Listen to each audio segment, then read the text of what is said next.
So, Israel has a massive problem, a problem in the form of an international aid flotilla with ships trying to reach the Gaza Strip. What you're seeing here is one of the almost 50 boats by international activists that are currently trying to break the now nearly 20-year-old sea blockade of Gaza.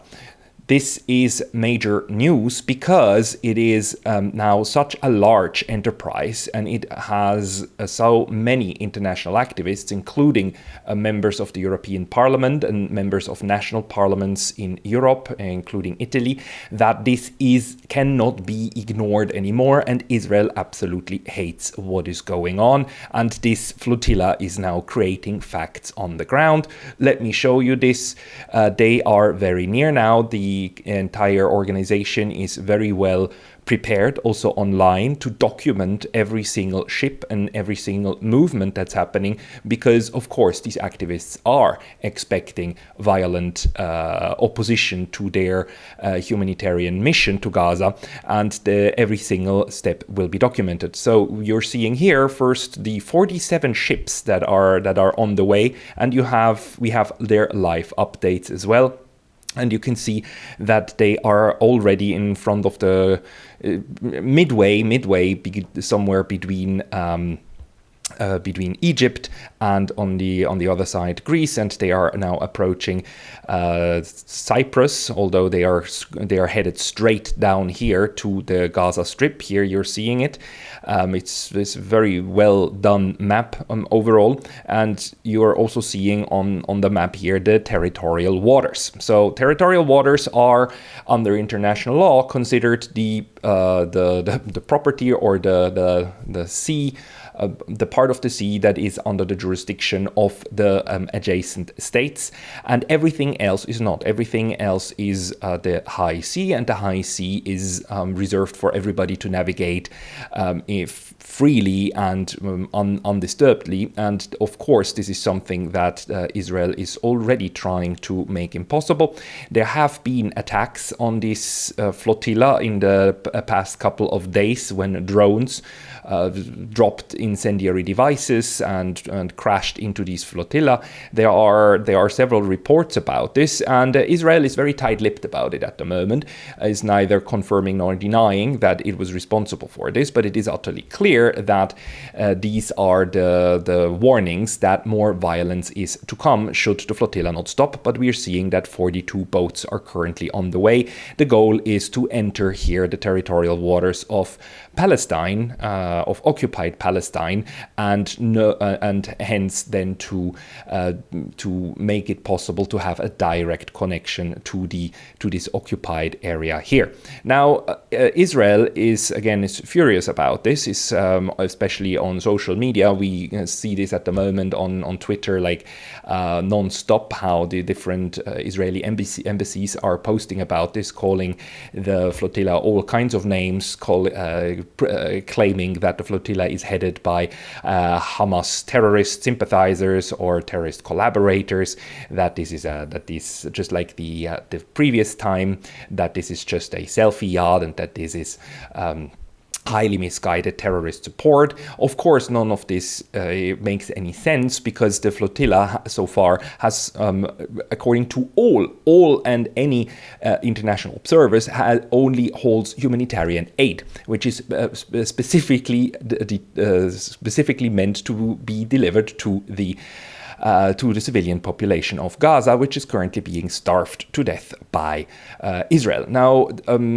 this is a Reuters report here that we're seeing, and we have several contradicting statements, actually, about two ships that have been deployed by Italy and by Spain, military ships, in order to accompany the flotilla.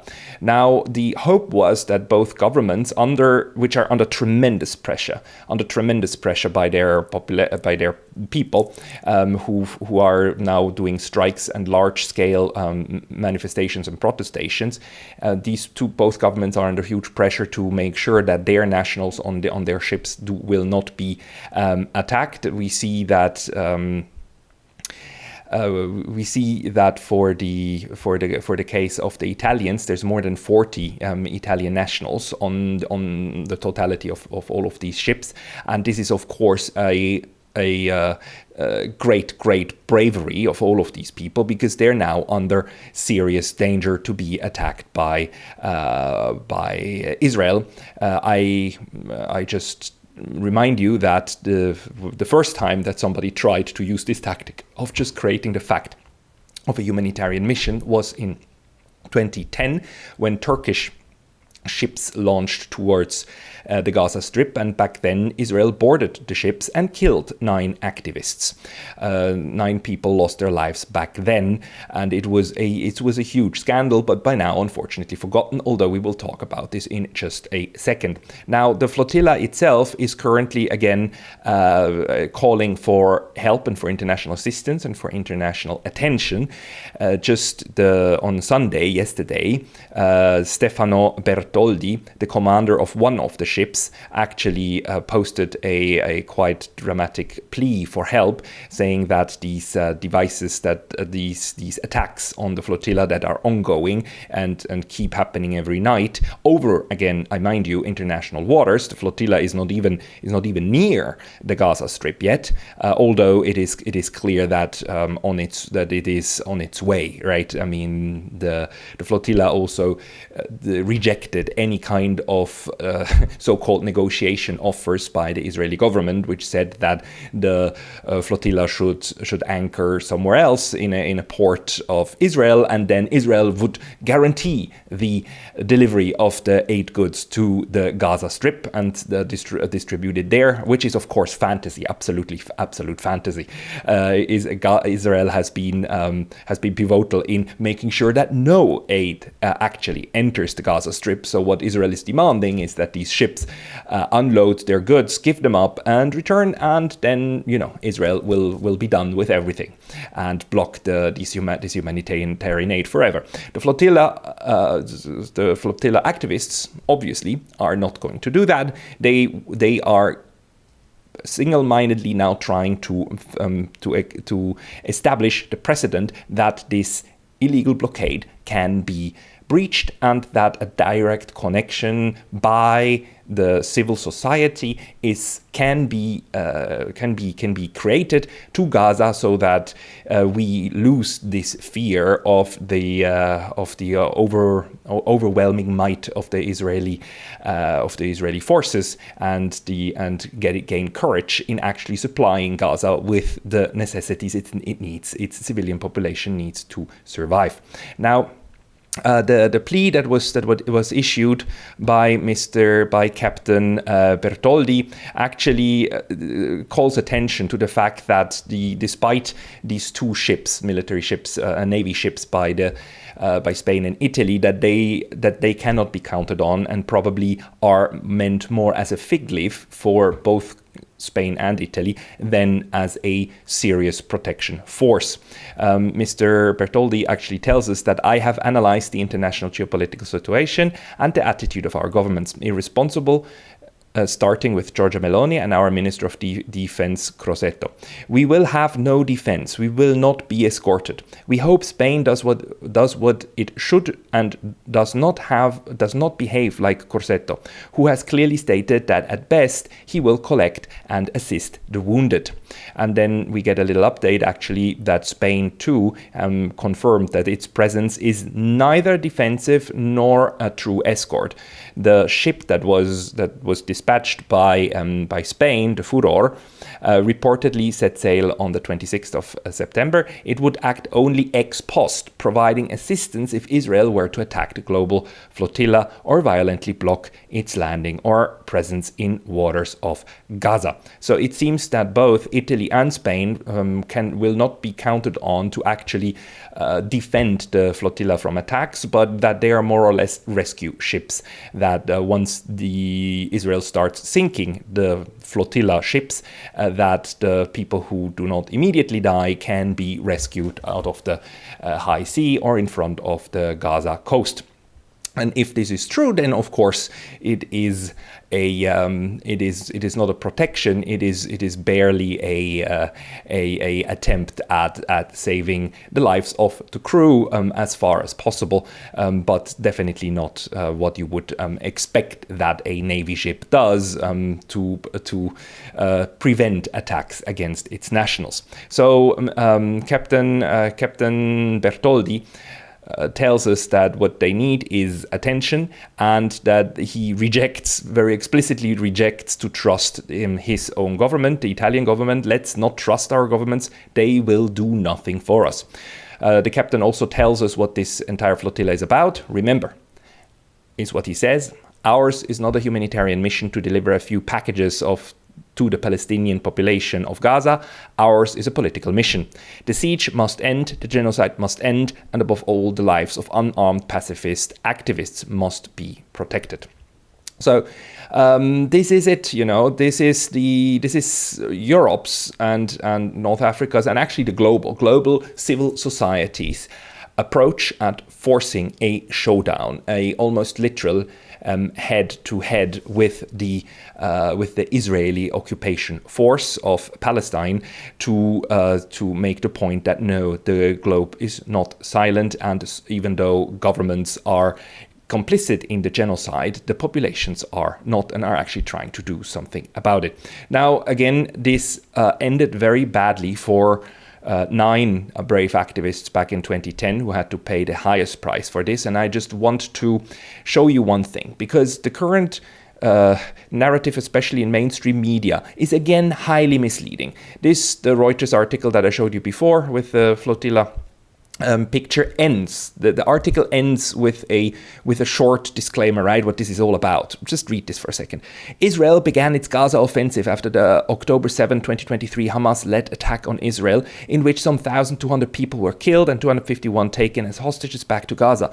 The offensive has killed over 65,000 people in Gaza, its health authorities say. If you haven't followed the entire drama about the siege of Gaza and the illegal blockade, you might be forgiven for thinking that, the blockade was initiated after October 7th, right? As part of Israel's legitimate right of self-defense, right? Because Israel is constantly under threat and under attack for no good reason other than everybody hates Israel, right? Everybody's an anti-Semite. Israel has never, ever done any harm to others. It's always terrorists that, for no good reason, just want to harm Israel, right? That's of course, the narrative that Israel keeps portraying. And you would be forgiven to think that the sea blockade, is really only 2 years old, but it is not. The sea blockade is now 18 years old. It started in 2007, and the incident of 2010 has actually been the subject of very thorough international law analysis and fact-finding mission. If we go to the homepage of the ICRC, the International Committee for the Red Cross, which is one of the guardians and custodians of basically international humanitarian law, and very chiefly responsible for the interpretation of international humanitarian law, we find that the opinions, the legal opinions on what happened in 2010 are very clear. Back then, too, ships tried to bring 10,000 tons of humanitarian aid. The ships were raided, the aid was seized, 9 people were left dead of the activists. The Human Rights Council, actually, the UN Human Rights Council, then asked for a fact-finding mission, and the report of this fact-finding mission is one of the important sources now for evaluating the legality of what happened, because Israel keeps claiming that its blockade is legal under international law, and hence anyone who tries to run the blockade or to oppose it is acting against international law and can by Israel legally be repelled, because its blockade is totally fine, of course. Now, this has been studied, and this commission of the UN Human Rights Council found that it's nonsense. It's utter nonsense. There is, under international law, the possibility to block enemy ports blockade. This is a very old rule of international law. It's part of the law of war. And again, the law of war today has been renamed into international humanitarian law. And I must tell you, the law of war, international humanitarian law, does not differentiate between aggressor and victim, right? That's just not it's just not a distinction that this part of international law makes. This part of the law starts kicking in once international armed conflict, a war, is a matter of fact. Once we have these groups shooting at each other and killing each other, this is the body of international law that comes into effect. This, never mind who started it, right? So while Israel does have an argument in saying that it's just using its right under international law to effect blockade, international humanitarian law also has stringent constraints on what kind of blockade this can be and when blockades are in fact illegal. So a blockade, let me just read to you from the report, the Human Rights Council report, a blockade must satisfy a number of legal requirements, including notification, effective and impartial enforcement, and proportionality. A blockade is illegal if it has the sole purpose of starving the civilian population or denying it other objects essential for its survival, or the damage of the civilian population is or may be expected to be excessive in relation to the concrete and direct military advantage anticipated from the blockade. A blockade may not continue to be enforced where it inflicts disproportionate damage on the civilian population. Further down, we then read that the mission is satisfied that the blockade was inflicting disproportionate damage upon the civilian population in the Gaza Strip, and that as such, the interception could not be justified and therefore has to be considered illegal. And I just need to point out here that this is a finding from 2010.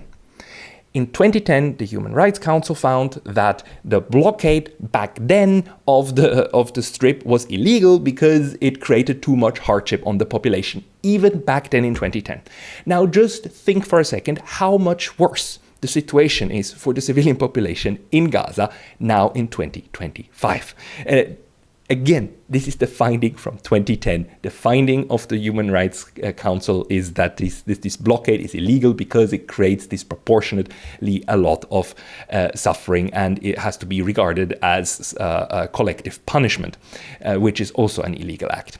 The fact-finding mission then says that therefore the mission is satisfied not only that the flotilla presented no imminent threat, but that the interception was motivated by concerns about the possible propaganda victory that might be claimed by the organizers of the flotilla. It is clear that there was no reasonable suspicion that the flotilla posed any military risk of itself. As a result, no case could be made for intercepting the vessel in the exercise of belligerent rights or Article 51 of the UN Charter on self-defense. Thus, no case can be made for the legality of the interception, and the mission therefore finds that the interception was illegal. So, if we go a little bit further down, the last part I want to read to you from the conclusion is that the conduct of the Israeli military and other personnel towards the flotilla passengers was not only disproportionate to the occasion, but demonstrated levels of total unnecessary and incredible violence. It betrayed an unacceptable level of brutality. Such conduct cannot be justified or condoned on security or any other grounds. It constituted a grave violation of human rights law and international humanitarian law. So, just again, to make this clear, already in 2010, we have findings from UN bodies and international lawyers from all over the place that the siege of Gaza and the blockade of Gaza, the sea blockade, is illegal. And when Israel claims that it has the right to block off all and any ships from this strip of land, then that's just nonsense. If Israel claims that these are its territorial waters, that's also nonsense. If these ships go straight over here into the territorial waters of Palestine, of Gaza, then these ships are in no violation whatsoever with any kind of international law, and the blockade of the Gaza Strip has already in 2010 been declared by human rights bodies of the United Nations as an illegal as an illegal blockade. So doing something about it and trying to go in there is not in any way, shape or form a breach of the rights of Israel. Israel has no right in the first place to impose such a horrible blockade. And even if it did, I also must make this clear, even if you do impose a legal blockade under international law, that does not mean that other ships must follow you. It simply gives you the right to stop them. That's all it does. It doesn't give you the right to sink them. It doesn't give you the right to attack them. It gives you the right at maximum to board them and stop them from going there. That's the maximum it does. If Israel now starts attacking these ships with lethal and non-lethal force, and especially if it does so in international waters, then that's piracy and actually partially an act of war against peaceful shipping. It is no different, really no different from what the Houthis have been doing in their attempt at stopping civilian shipping to Israel. It's exactly the same thing. It is not allowed under international law to attack ships in open waters, and that's what Israel now, of course, tries to do. And it tries to establish the precedent that this is fine, right? Because Israel has been acting in utter without any consequences, right? So this is the problem, that if you never ever face any kind of serious backlash and you never face consequences from constant breaches of international law, from constant breaches of even the most basic and fundamental norms of how states interact. If you constantly act in impunity, then you will go further and further. And we have seen Israel doing this time and again, lately again with attacking Qatar in order to blow up a couple of people there that Israel claims are terrorists, but that are on Qatari soil and hence under, you cannot just start blowing up people in other countries. I mean, do you remember how outraged the Europeans were when there was talk about Russia assassinating former agents in the UK, the Skripals, right? And the poisoning of what is it, Salisbury, I think, poisoning people in the UK, and how this is an unthinkable act of blatant violation of international norms. Now, when it comes to Israel, all of these same governments, they just pretend that, this is unfortunate for Qatar, but that's just what it is. This is the impunity, the utter sheer impunity with which Israel is acting at the moment. And the question to us is whether the international pressure now on Israel, not on Israel, sorry, on our respective governments in Europe, is enough to actually move them to select, no, we now need to protect this flotilla. So these two Navy ships from the Italians and the Spanish, of course, raised hopes that finally the pressure is high enough for governments to do the bare minimum, which would be to stop all interactions with Israel, stop all the weapon deliveries, especially from Germany, stop all the trade with Israel, and then also protect the people who try to actually deliver humanitarian aid to the Gaza Strip. It seems to me at the moment, especially after reading the comments from the flotilla, that again this is more of a fig leaf than an actual support that would really also protect the flotilla. And of course, when it comes to the actual diplomacy on the ground, the whole question is whether the Italian and the Spanish government will make it clear to Israel that they task their navies with protecting the flotilla or not. If it is understood that these ships are on standby to save whoever they can after Israel has attacked and will be allowed to attack, then what Israel will learn is that, okay, fine, then we will just attack even harder because, well, the rescue ships are already there, right? And this is, of course, a very real danger that also all of the people on this, the very brave people on this flotilla, are running, right? This is a head-on. This is the flotilla. The people on these boats, make no mistakes, are daring Israel to shoot them down, are daring Israel and telling them that, so you have to choose between two things. Either let us reach Gaza and distribute this aid and establish the precedent that your blockade can be lifted, or you have to kill Europeans, Americans, African citizens, Asians, who are like citizens of this globe that are on these boats, and hence you will force their governments to react. It is a very, very bold approach, and one that really now puts a very heavy dilemma for Israel, but one which will and might come at the cost of many lives of the brave people on the flotilla. Good luck to everybody on there. Godspeed. 偷偷告诉大家，我最近发现了新法宝 Royal Face 逆时奇迹系列，它有活肤露、全效精华，还有精华霜。尤其我皮肤比较偏干，所以我非常的注重保湿。保湿做得好，肌肤自然烹饪。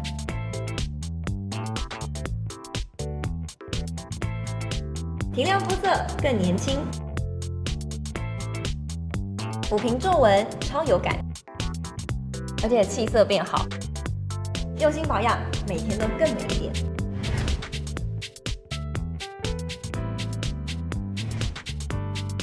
美吧。